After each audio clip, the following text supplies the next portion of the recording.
Welcome back to the deep dive. So you guys wanted to revisit the very first episode of Seinfeld. We did get a lot of requests for this one. Yeah, and I have to say, watching it again, it's really something how this seemingly simple episode kind of set the stage for, one of the most successful sitcoms ever. Yeah. Like it really did help shape comedy and even the way we talk today. Absolutely. It's really fascinating to see how this episode, while still kind of finding its comedic legs, Yeah. introduces so many elements that become like iconic Oh, yeah.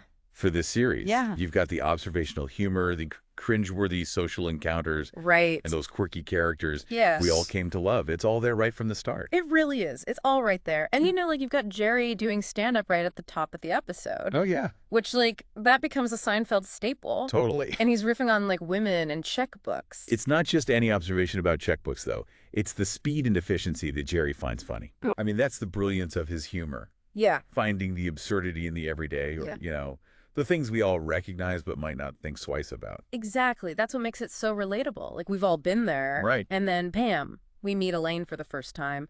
Can you believe she wasn't even named in the opening credits? It's crazy. For this episode? It's almost unbelievable considering how central she becomes to the show. I know. And from that very first scene, her unique personality just shines through. Oh, yeah. I mean, who else would suggest giving an adult film as a birthday present? It's so Elaine. It's just so unexpected and hilarious, and it instantly establishes her as a character who doesn't quite play by the rules. Totally. It's a perfect example of Seinfeld's willingness to kind of push boundaries and find humor in the unexpected. And that scene also sets up this whole deal dynamic between Jerry and Elaine, Yeah. which becomes such a recurring theme throughout the series. Absolutely. He agrees to go to her friend Pamela's birthday party Right? if she'll attend a family wedding with him. Right. It's this constant negotiation, this tit for tat, that defines their relationship and leads to some of the show's funniest moments. Oh, absolutely. And that party is a goldmine of awkwardness. Jerry becomes fixated on this woman, Janessa, but their conversation is constantly interrupted, including by Elaine recounting this dream where Jerry has wooden teeth. It's such a classic Seinfeld moment. Oh, it's so good. It's not just funny, though. It's brilliant writing. Elaine's obliviousness to how her bizarre dream completely derails Jerry's attempt at flirting Yeah. is what makes it so hilarious. Right. And this becomes a recurring pattern, with Elaine often unknowingly sabotaging Jerry's romantic pursuits. Of course. And then just as Jerry's, starting to connect with Vanessa, she has to leave. Right. And he doesn't even know her last name. Talk about a misconnection. Oh, yeah. That theme of missed connections and failed relationships becomes central to Seinfeld. Yeah. Like the show is saying, hey, relationships are messy, awkward, and often hilarious in their dysfunction. Yes. And it's all played out with this brilliant mix of wit and observation. Okay, so buckle up because things are about to get even funnier. Okay. Jerry's parents are in town, and he tells them about Vanessa. Oh. And wouldn't you know, Morty comes up with a plan for Jerry to, stake out Vanessa's office building. Classic Morty. I mean, it's so Morty, right? His intentions are good, you know? Oh, yeah. He was supposed to help his son, but his methods are always so outlandish and hilarious. Seriously. And this is where we first meet George Costanza. Oh, yeah. He joins Jerry for the stakeout. Right. Chaos ensues, as you might expect. Pure chaos. They have to invent this fake friend, Art Corvalet, or is it Vandelay? Right. And George, bless his heart, claims to be an architect. Of course. Even though he clearly has no idea what that entails. His I design railroads line Oh, my God. is pure gold. It's not just funny, though. It highlights a key aspect of these characters. Yeah. They're masters of self-sabotage, especially in social situations. Oh, yeah. They constantly dig themselves deeper into holes with their lies and blunders, and it's comedic genius. It is. Wouldn't you know, just as they're getting their story straight, Vanessa walks out of the elevator. The timing is just perfect. So Jerry ends up bumping into her, and the conversation is just painful to watch. Oh, yeah. He's trying so hard to impress her, but just keeps making things worse. It's like watching a slow-motion train wreck, and you can't look away. Exactly. And this scene really sets the stage for how Seinfeld approaches social dynamics. Uh-huh. It's not about smooth talkers or grand romantic gestures, you know? It's about the awkwardness, the miscommunications, and the sheer absurdity of human interaction. So true. So later, we're back at Jerry's apartment, and he's playing Scrabble with his mother. Okay. Things are getting a little heated. Uh-oh. When Kramer bursts in and tries to convince them that quone is a real word. That's so Kramer. It's so Kramer. Right. This scene perfectly encapsulates the show's unique brand of humor. Yes. It's this unexpected, almost surreal moment that comes out of nowhere. Yes. And leaves you wondering, like, did that really just happen? Yeah. But it's also so perfectly Kramer, always operating on a different wavelength with his own bizarre logic. Right. And just when you think the episode couldn't get any more convoluted, it ends with Elaine revealing she knows about Jerry's attempt to track down Vanessa. Oh, yeah? The way she delivers that line, Art Vandelay, is just brilliant. So good. It's like this perfect little time bomb that's about to explode. It leaves you wanting more, wondering what's going to happen next. Right. And it sets the stage for this recurring theme of secrets and misunderstandings that will become so central to the show's dynamic, especially between Jerry and Elaine. Yeah. It's not just about romantic tension, though.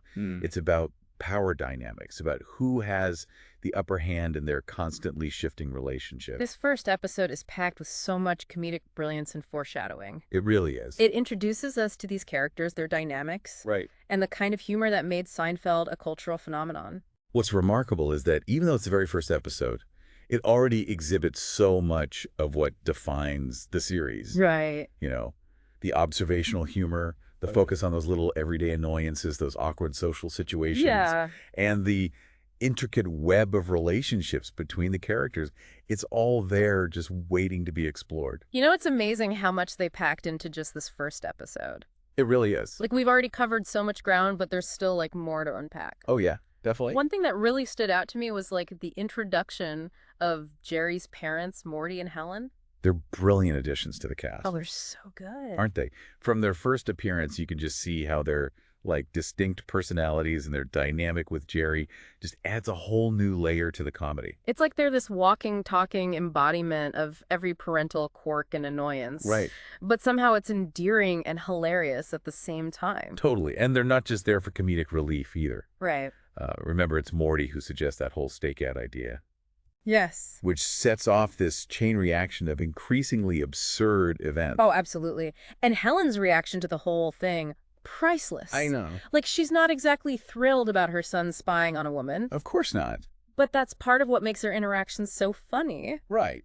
They're this constant source of unsolicited advice and meddling, Yeah. but it's clear they love Jerry in their own way. Exactly. That's the beauty of the Seinfeld family dynamic. Yeah. It's relatable, you know, even in its absurdity. It taps into those like universal anxieties we all have about our parents, Oh, for sure. about their expectations, and their often hilarious attempts to involve themselves in our lives.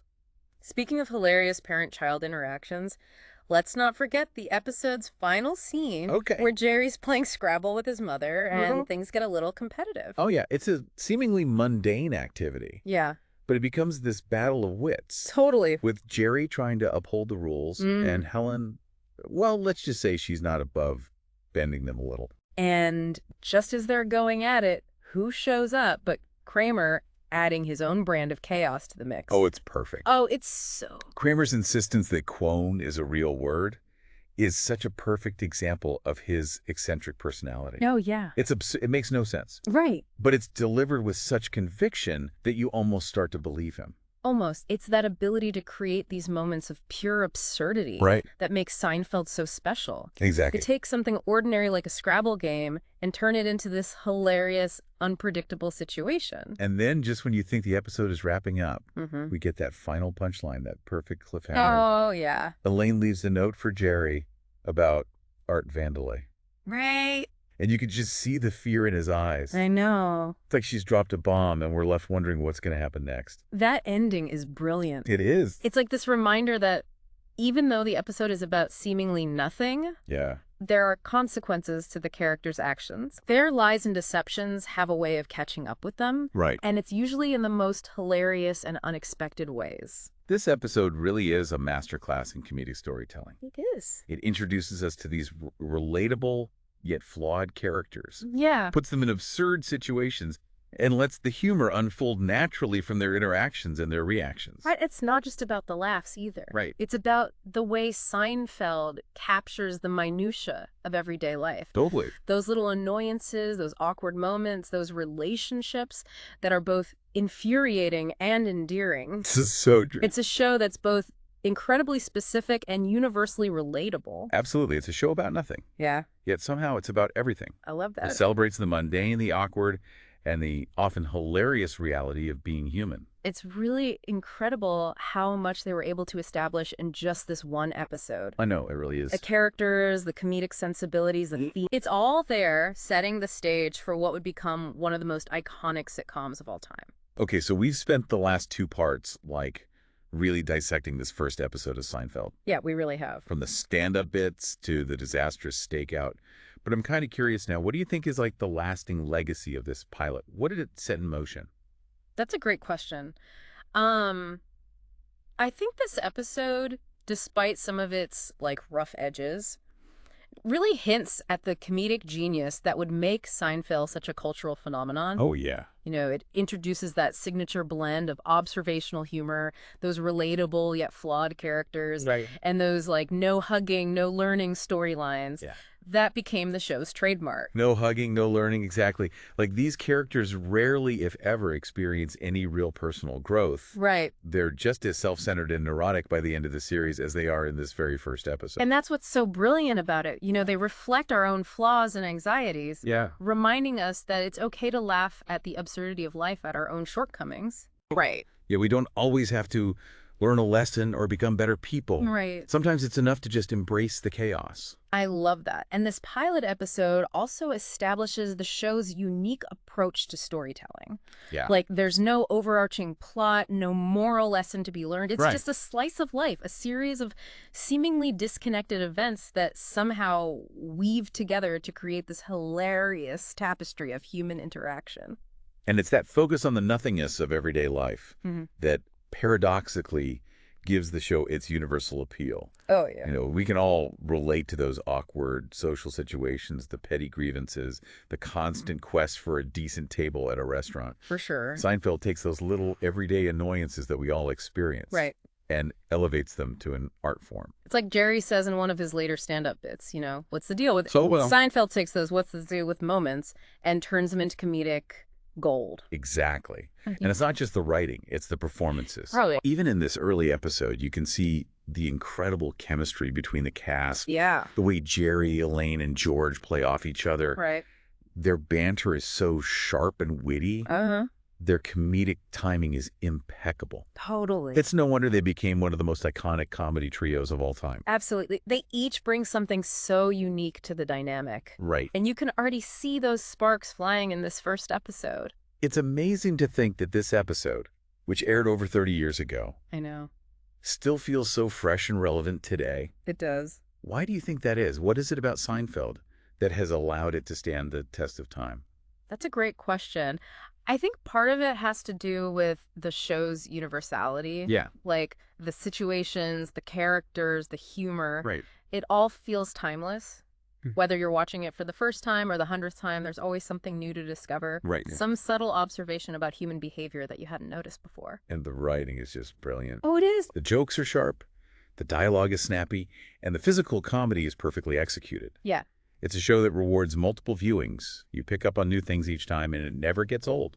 I also think Seinfeld's enduring popularity speaks to our need for escapism. Oh, for sure. In a world that often feels chaotic and overwhelming, it's comforting to revisit a show that celebrates the simple absurdities of life, Right. that allows us to laugh at ourselves and remember that even the most frustrating situations can be a source of comedic inspiration. Well said. It's a show that reminds us to not take ourselves too seriously Yeah. and to find the humor in the everyday. Right. And that's a message that never goes out of style. Well, that brings us to the end of our deep dive into the very first episode of Seinfeld. Wow. We've covered a lot of ground, from the awkward first date to the infamous Quone incident. It's hard to believe it was all in one episode. I know, right? But most importantly, we've seen how this seemingly simple pilot episode laid the foundation for one of the greatest sitcoms of all time. It's a testament to the power of great writing, brilliant acting, and a unique comedic vision that continues to entertain and inspire audiences decades later. And who knows, maybe it's even inspired a few no hugging, no learning moments in our own lives. Probably. Thanks for joining us on this deep dive. We'll be back soon with another deep dive into a topic you're passionate about. Sounds great. Until then, keep exploring, keep questioning, and keep laughing at the absurdities of life.